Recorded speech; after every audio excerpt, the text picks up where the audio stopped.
Well, there was a flurry of activity at McDill Air Force Base today, but the good news is it was all positive. A group of Air Force volunteers helped out some of their closest neighbors, oysters. There you go. And we're not talking about some of America's finest devouring them. Oh, no.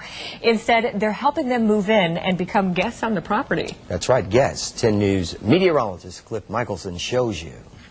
Very hard to the right. 40 members of McDill's Aircraft Maintenance Division volunteered to save a bit of the future. Their mission was to restore a very fragile part of the southern end of the base. This is the biggest project of its kind in Tampa Bay.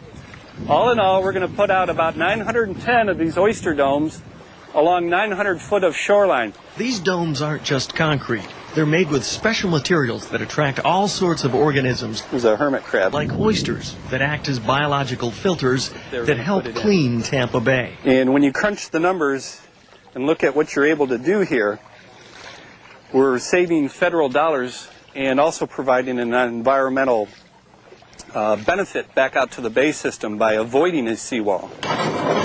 Moving that many of these 120-pound oyster condos is hard work. But from the standpoint of the crew, their sweat and labor was well worth it, especially since they'll be covered up with oysters in about 5 weeks, and the beach will look completely natural. It's pretty important that not only are we stationed here, but we also have to live here as well.